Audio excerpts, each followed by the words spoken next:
Alright, so we went into this territory last year where we talked about Abel Ferrara's Body Snatchers from the 90s with The Faculty. And with that, I kind of wanted to talk about these sort of newer variations on this story. And now I do want to come back to the two that I think people are the most aware of, which is Don Siegel's movie from 1956, which is the original film version, and then Philip Kaufman's remake from 1978. And here, obviously, both of these and this whole thing is based on a novel, the Jack Finney novel, which I actually haven't read, so I don't really have that as a basis for comparing these and how they sort of adapt it. But we'll work with what we have. So I think I want to start with the original movie and then go over to the remake. I do think, just right away, the original movie is one of those movies where if somebody were just sort of getting into like the 50s sci-fi era, or they were looking for like this sort of, it has this sort of nostalgia factor as far as being like the quintessential sort of sci-fi movie that's been referenced forever down the line, and it's like it's the kind of where you've probably seen a bunch of movies where people are watching it, and you just want to get that vibe. You want to see like what the sort of origin of a lot of the movies that borrowed from this and stole from this sort of came from, and this is one of those movies where it just kind of all comes back around to it.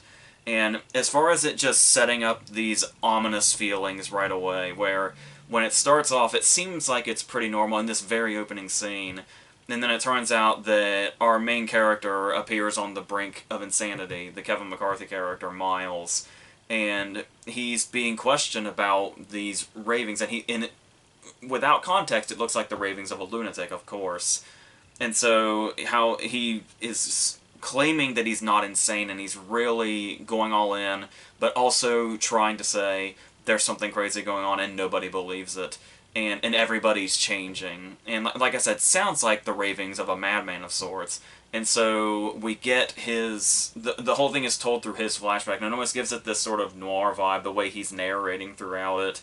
And how we just get these ominous warnings constantly throughout it, where it's like I love the moment when he's being lured back into the room and he's asked, do you think you'll be able to forget you're a doctor for just a moment? And stuff like that, and it's really setting up the unbelievable and surreal nature of what's going on here. And then, on top of that surreal nature, the way it brings in things that seemingly wouldn't be that out of place, and makes them sort of sinister and scary and mysterious in kind of their own way also. Like this child who's panicking over going to school, to the point that he's running down the street. And it's like, it's one of those things where it seems normal if the extreme version of something normal, nevertheless. But then there's also the fear of his mother. And then there's something about that where it's just like something's just sort of immediately off. And then when we later see this child like snuggled up with his mother and like seeing a lot of love between them, it makes this image that would seem like the nice image or the happy image, because of the previous context of the child being afraid of her. Now this image of a happy mother and child is sinister and not right. And setting up vibes like that, I feel like, are one of the really sort of great appeals of this movie. There's also just things like the bar being empty during its busy hours. And the fact that it's been that way for like the last 2 or 3 weeks, according to the bartender. And then there's the moment when we're kind of reaching our climax, and everybody's converging in the street. And I love the specificity that it's the fact that they're converging at 7:45, when people don't usually start converging till like about 8. Like, the streets aren't usually busy, or people aren't going out till about 8. And it's the fact that there's this whole convergence like 15 minutes before that is like, there's what in God's name is happening here. And it's something that feels appropriately otherworldly. And so, as far as what is going on here and what these tiny little details that are scary in their own right, the way those are portrayed through the characters and the way the characters are trying to explain them is something that adds this sort of realism to the movie, where the character, it does seem like it's something that's hard to explain, where it's like, if you know somebody well enough, you would recognize those very small details where just a very, very small thing is not right, and it's somebody that you'd have to have known for most of your life or really intimately to even catch that there's something off. and otherwise it's not even detectable. And so to use that concept and the way it amplifies itself as the story goes on, and it's the in general horror of somebody you know suddenly not being the person that you know. And it's like, and we've seen that in stories before where it's like, it's, a person isn't who they seem to be, where it's like somebody's more sinister than they claim to be. But with this, and it's like, they're not even the species anymore that you're expecting. That adds a whole other level to how scary and surreal this can be. And I think that concept itself is where this is one of the very few movies that actually benefits and enhances its point more by adding a love story into it, with Miles and his girlfriend, and how these scenes between them are like sort of genuinely romantic. But it's interesting how they are able to fit these in while the movie feels like it's kind of moving nonstop to its destination. Like, things are weird from the get-go, but they still manage to insert these moments. Like when they have their little date at the bar before he's called away and stuff like that. It's just enough to establish that both of them sort of know each other in that way, where if one of them would have something even slightly off, the other would notice. And so when it gets to that point, and that amps up the danger even more of not wanting to lose that person to this. And so you really get the sense that just adding a love story makes the stakes feel higher on like a personal level for the characters, and adds this sort of emotional layer that makes the suspense even more heightened when we get to those moments. And that's something that's real. In the way they like the threat of losing emotion, where it's like where they talk about, the power of love and being loved, and how that's just one of those things that you wouldn't want to lose, and it's basically what makes us human. And for that to just sort of dissipate into nothingness, and for everything to be emotionless, would be basically a kind of death. So what's interesting about that though is the fact that there's no threat of violence. Where it's like Tarantino in his book Cinema Speculation makes actually a good argument for the fact that the lack of emotion actually, not only because obviously it would take away love, but it would also take away hate. And the fact, when you think about the fact that there's no threat of violence when it comes to what they're doing here, it's interesting how you can put all that into perspective, but yet there's still something that you desperately want to escape here, and something that feels terrifying, and like it would, like basically like you're being killed, or like you're running from something that will kill you, but it's the fact that it's not exactly that. Is this whole complex thing that this movie opens up, as far as like on the emotional level, and what exactly the stakes are, and what exactly it is we're afraid of when it comes to being turned into a pod person, is this really interesting thing to debate. But I guess talking about debate when it comes to specifically this version of Invasion of the Body Snatchers. So here's the thing about it being this sort of portrayal of conformity and stuff like that, and the kind of the creepiness of conformity when it gets like really, like when you get into like, Stepford neighborhoods and stuff like that. That's something in itself, but then of course there is the political standpoint. And what's interesting about this movie is it does seem like it's been common knowledge for quite some time now that Siegel intentionally made the movie to be, basically you see what you want to see. Like, either side of either political argument can look at the movie and say, oh, the people I don't like and don't side with, those are the pod people, and we're the ones that are sane, and we're the ones that are trying not to turn into zombies and stuff like that. And it was intentionally made that way to where anybody could see their side on either side. And still, though, you will have people who watch this movie and say, oh, I'm that, and they're this, and that's the end of it. And as far as political discourse in general goes, I imagine, since that's basically like the talking point of this movie, I guess that's where a lot of the power initially came from. But the thing about it, and the way the movie's even explicit about it, where it says they're trying to figure out what causes it, and when somebody asks that, the guy says, oh, it's probably just worry about what's going on in the world. It's just mass hysteria. And the fact that that pretty much sums up basically that way of thinking in general.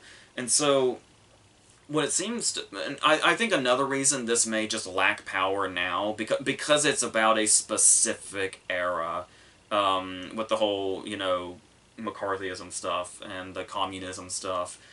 And it's like, because we're just so, like, just everything now in the world now in 2023 is the us versus them mentality. It's like it's kind of gone beyond that now. It's gone the specificity of what kind of political discourse it was talking about and what it was like, that era of it.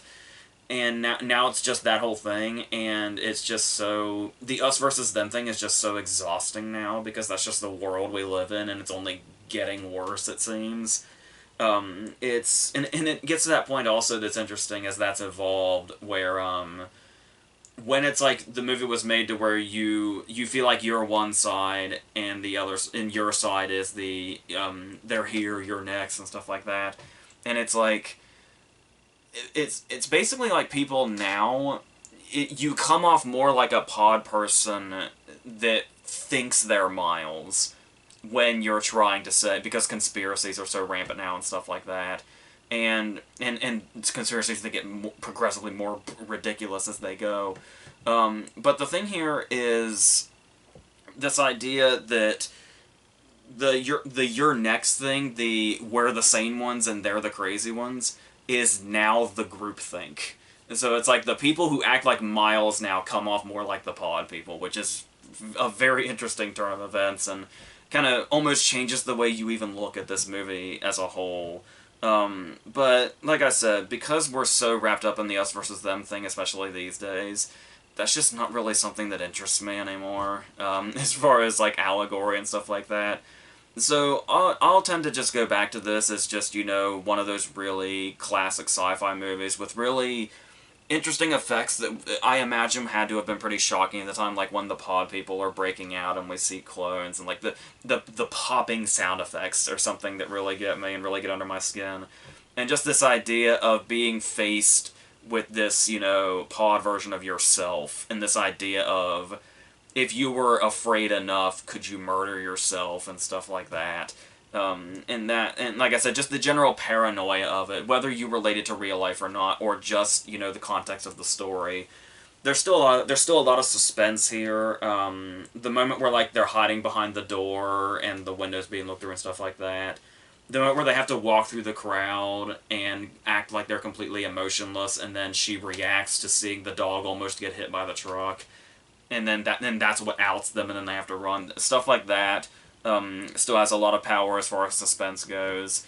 And yeah, and then when we get to this very famous conclusion, and this sort of open-endedness, and normally open-endedness is something where it's like, it depends on the level of open-endedness, where it's like, oh, it's they picked a perfect place to stop, or it's just like, oh my god, the movie just stops suddenly, like the movie just ran out or something. This is one of those cases where I do feel like they stopped it at a very interestingly open-ended place, and it's like, I've heard a lot of people say it's like a pessimistic ending, but I kind of feel like it's just sort of ambiguous as to whether it's optimistic or pessimistic, because they're saying, like, oh, we've got to get people on the phone, but, and so it's like, oh, is there going to be some sort of, action-y climax that we don't see that might stop this, or is it too late? Like, when he's running down the street saying they're here already, is he talking about the town, or is he talking about everywhere? I think the general idea is everywhere by this point, and how just fast things spread in general. But, yeah, but I just kind of like taking the sort of open-endedness of it, and like I said, the iconic image of McCarthy screaming into the camera, "You're next." It's something that probably seems pretty on the nose now. Like I said, it's just so iconic and constantly referenced and stuff like that. When you come back to this, it really feels like you're watching you're watching cinema history essentially unfold, and it's this really thrilling feeling, this exhilarating feeling when you see something that's so ingrained in pop culture and movie history, and has become this sort of poster child for a specific genre and story that's now been done so many times since then. And like I said, the way Siegel was able to create something so suspenseful and scary while having the threat be very almost ambiguous is like where the audience has to even question what it is we're afraid of when we're watching it. That's really cool. So to go over to the 1978 movie, of course, in the 70s we're a bit more in your face, I guess you could call it. And we're not as restrained. Like obviously, this movie is rated PG, but it's a 1978 PG, so that's a pretty hard PG. So looking at this, what I really love especially about the way it opens, where it also starts with just those vibes of something is off, but it's like what exactly is off? I can't quite pinpoint it. And I love one of the images I love immediately that they use is the priest on the swing set. And what I love about this is the double nature of why this seems so off to us. Where number one, it's just the image itself of a priest by himself on a swing set, you know, surrounded by children. Like there's something really out of place here. The second thing about that is that this priest is a wordless Robert Duvall cameo. So it's like you're number one, you're looking at it like, am I seeing this right? Is that just a priest on a enjoying a swing set? And then in the point of view shot also, the kind of that tilting factor kind of comes back into play a lot as far as the point of view of the threat. But then there's that second disorientation of like, is that Robert Duvall? Is he in this? The Kaufman connection makes sense because since he played Jesse James for him, they have that. But yeah, so that is one of my favorites as far as like the opening shot setting up the disorientation. Favorite parts of the movie in general, and it's just such. And like I said, it's a totally unspoken moment too. But like I said, it just sets everything up. And so the next thing that I love about setting this up is meeting Jeffrey, who is Elizabeth's boyfriend, and the idea that we established him with basically just one scene where it's like she comes home and he's got his headphones on, he's worried about the playoffs and sports and all that, and that's basically his and you know he's maybe trying to get her into bed, and it's like his mind is basically going in two directions. It's like sports and sex, and that's about it. And like I said, it's just one scene, but it establishes this guy enough that the second time we see him after he's a pod person, like when he's in a suit and he's getting ready to go and he's like watching her sleep, it's like just immediately, even though we've met this guy one time, it's like this isn't that guy.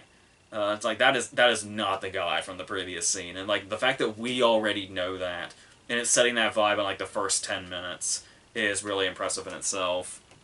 Props to Art Hindle's performance as Jeffrey also, who we just talked about in The Brood, where he was the one that was kind of the sort of, you know, center of sanity of sorts in that movie. So now it's kind of, now he's the one that's sort of projecting the insanity that we're going towards at the very beginning. So we have that, and then I like the fact that we have Elizabeth trying to explain this to Donald Sutherland as they're driving around, and it kind of takes on that vibe we talked about in the original movie, where his narration gave the movie a certain vibe, and the fact that when we get these flashbacks and she's telling him the story, and it's like the way she's narrating over the flashbacks gives that similar vibe that the original movie had, and the way that she just sort of follows them around, and you get this, it's almost like this voyeuristic vibe.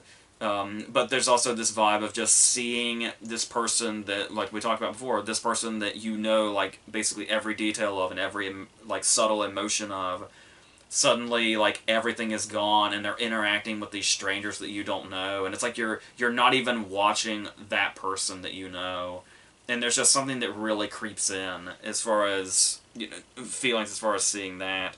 And then the pacing of this movie is really well done also because we have what feels like quite a few moments, like a few quiet moments in it. Like we have, you know, the introduction of Elizabeth and Jeffrey. We have Sutherland and his job at the health department and all that, and the caper scene, which is quite funny.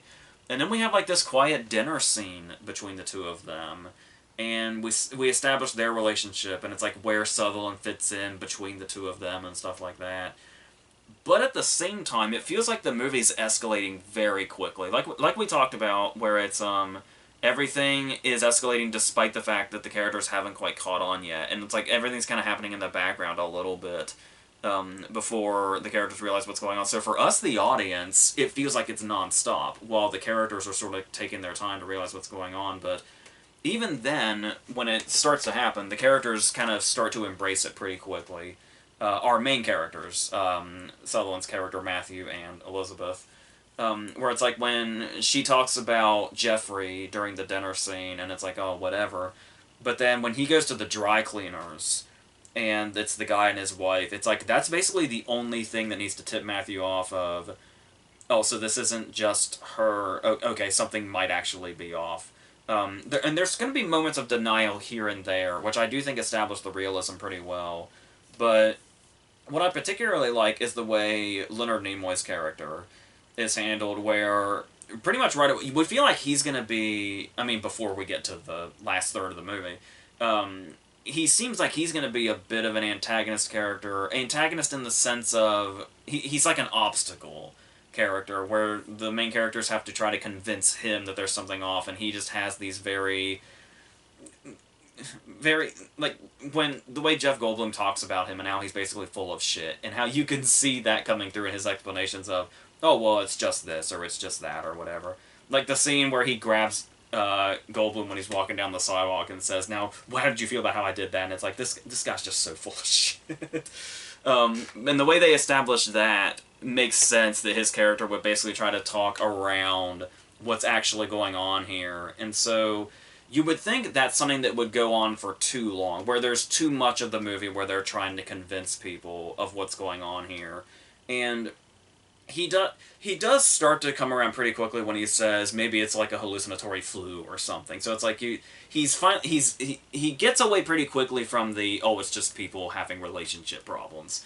But still, it does feel like the characters get stuck for a while, until we get to that satisfying moment where Nimoy finally tells Sutherland, "I've known you long enough not to. I've known you long enough to believe you."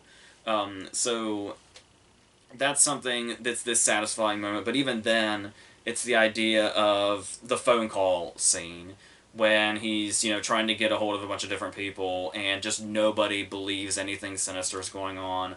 And it's like, so now is he talking to pod people, or is it just a hard thing to get across and a hard thing to make people believe? And there's that question, and there's also like the very disorienting sort of camera movement, as this is going on, also that adds another layer to the, oh, we're like, when it feels like a lesser movie here would just kind of feel like it was stuck and going in circles. But here they establish that, like I said, that paranoia of, is he talking to pod people? Is it already, greater than this? Is it more widespread than it seems? And like I said, the camera movement in general really sets up that vibe, and it can go as like I don't want to say an underrated factor, but something that's very much at the filmmaker's fingertips that for some reason a lot of filmmakers may not think to use in the way that Kaufman does here to convey what's going on here in a sense that shows us we're not just going in circles, but the tension is amping up and the stakes are amping up as to how far this has gone already. And to just do that through, like, visuals is something that's really appealing. It's kind of very 70s also, when filmmakers were really getting experimental and doing much more of the things they wanted to do and telling stories the way they wanted to do without the restraints a movie like from the 50s would have. And so that's something that I feel like this movie uses really well. And another thing, when you want to talk about the suspense and the building factor to it, is we were talking about how I felt like it was very beneficial to the story of the original movie that it's Miles and his love interest. Whereas here, it is Matthew and Elizabeth, but also a lot of it is Sutherland by himself. Which is they're gonna find a lot of suspense in that also. Like the scene where he has to go into the house and get Elizabeth as she's turning into a pod essentially, and get her out, and that's a whole suspenseful scene in itself. And the way it's capped off with hearing the pod version of Jeffrey scream without seeing him, just hearing that from the inside is this really chilling thing, and that's like I think that's the first time we hear that in the movie. And so then there's this incredible scene. Might be one of the best scenes in the movie, if not the best scene of the movie. And once again, it's totally wordless, where we're watching Matthew try his hardest to not fall asleep. and then we watch him very realistically doze off. To Sutherland's credit, he really pulled that off as far as that sort of waking yourself back up, and it's like just when you think you've woken up, you fall asleep harder. And the fact that you're trying everything in your power to not do that is only making you more tired.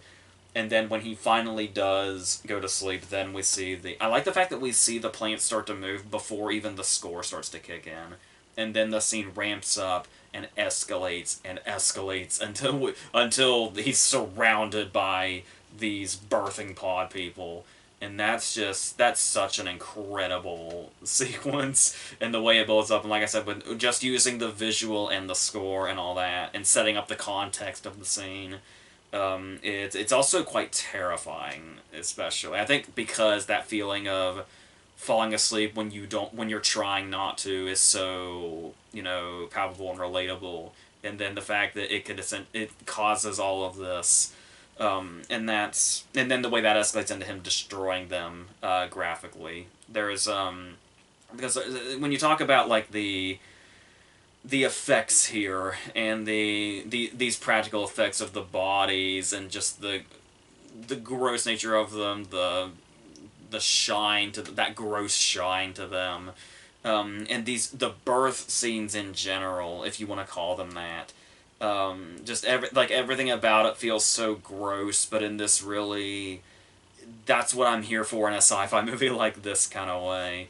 And it's just very satisfying, and even stuff like, ideas like the homeless guy dog hybrid, where the dog and the guy are asleep while a pod is being made, and then that dog with the human face runs up, and it's like the whole thing just escalates into this really wild territory. Something that, in a way that probably wouldn't have been imaginable, when the original movie came out. And so to take the concept and use what they had at their disposal in the 70s, I feel like is a real strength of this movie, as far as finding a reason to remake Invasion of the Body Snatchers. Because we talked about, the political allegory in the original movie. I talked about how I got the vibe in Ferrara's movie that, it was like about a fear of women. I went into that whole thing in that video last year.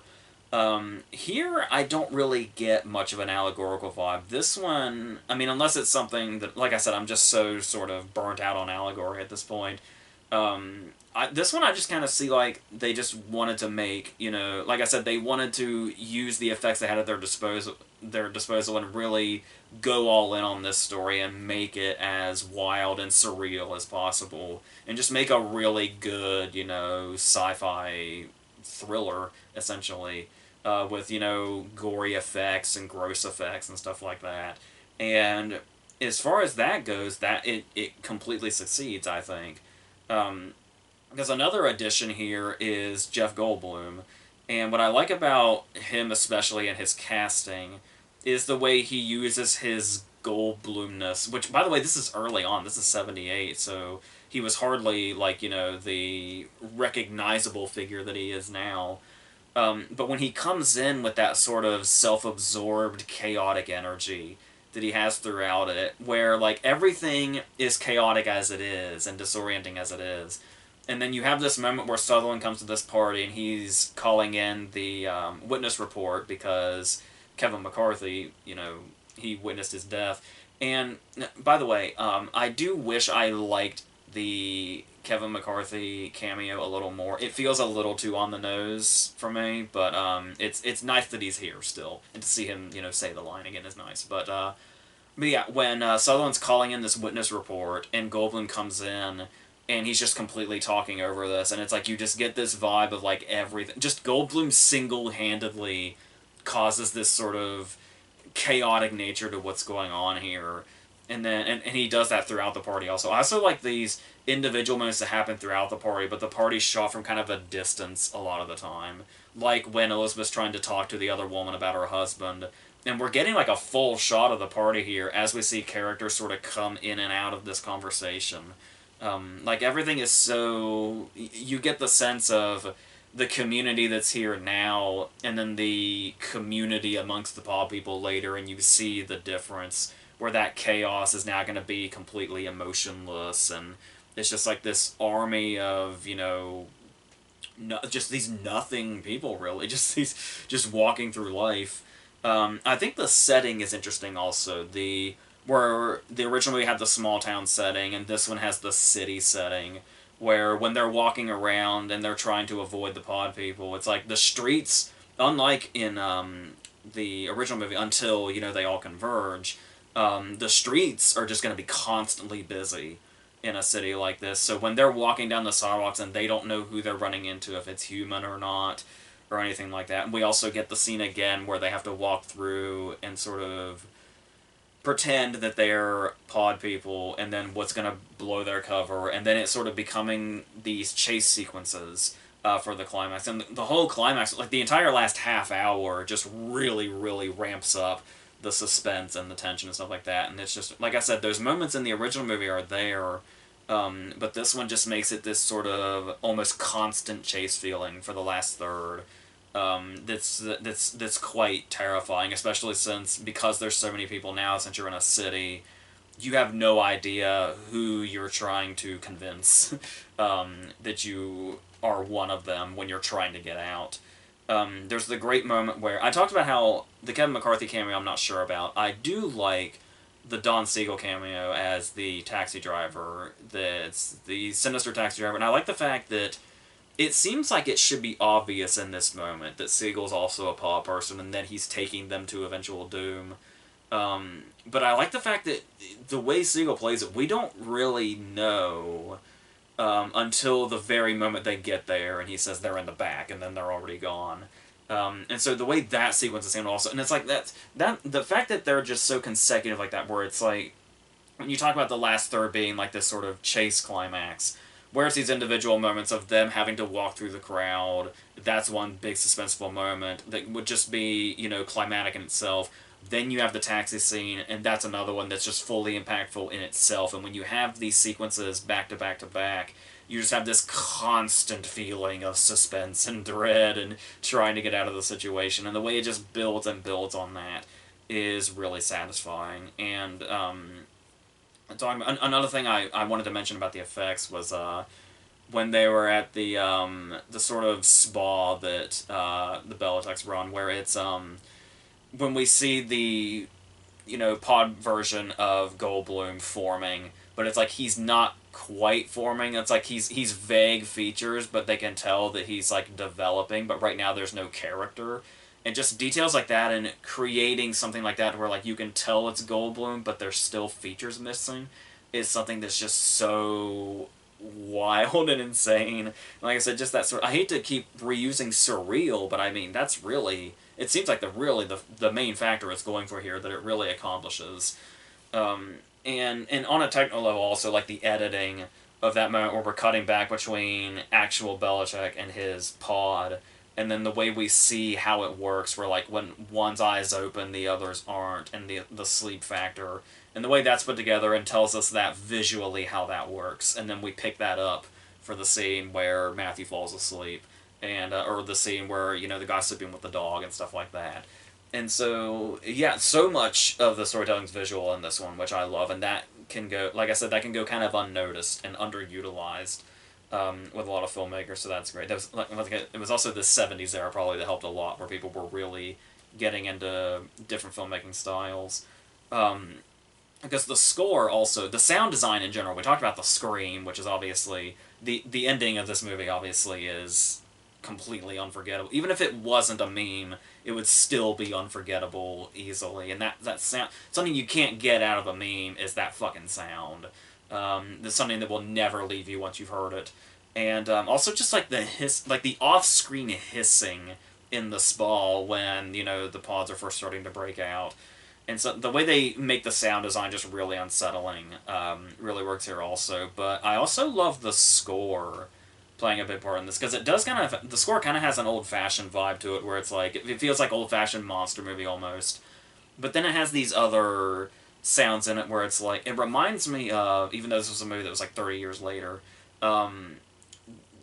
when you listen to Paul Thomas Anderson talk about Punch Drunk Love, and how, to my understanding, what he wanted out of the score for Punch Drunk Love was to for the composer to imagine that the events of the movie are being watched by aliens, and then the score that you hear throughout the movie is basically the alien world as they're watching the events of the movie, which makes even more sense for this. That's the vibe I get from this score also, is it's like it's almost like it sounds from their world, wherever they come from.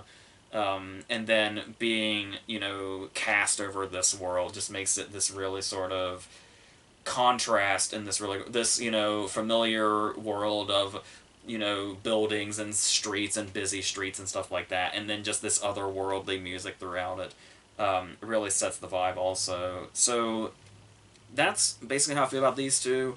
As far as preference, normally I know it tends to be sacrilege when you take a movie's remake over its original, but if you hadn't noticed, I feel like I just really appreciate the 56 movie on like a technical level, especially working with like the low budget and how they were able to use their low budget to their benefit as far as creating things and making everything feel sort of minimalist, and like how the more minimal it feels, the kind of creepier and scarier it is. But I feel myself getting wrapped up in the 78 version, where I get like pulled in by the suspense and by the characters and stuff like that in a way where I feel like I feel more at a distance to the 56 movie, where I just appreciate the technical aspects of it and how they pulled it off, and the time it was made and what it was saying for its time and how impactful that was, and how kind of maybe risky that was at the time, especially the making it this sort of political Rorschach test of you see what you want to see or whatever.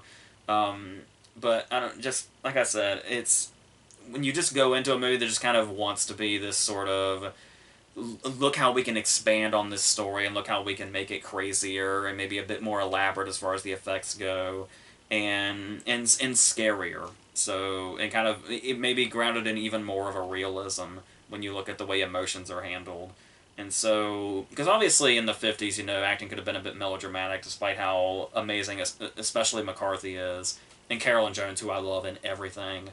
But here, like I said, I just get so wrapped up in this movie the way that I don't quite in the original movie. So this is the one I tend to come back to more. So that's where my preference lies. But like I said, I appreciate the original movie for being what it is to cinema history and everything. So that's how I feel about these. So we got just a couple more verses left and a few more videos, and then we're done with October.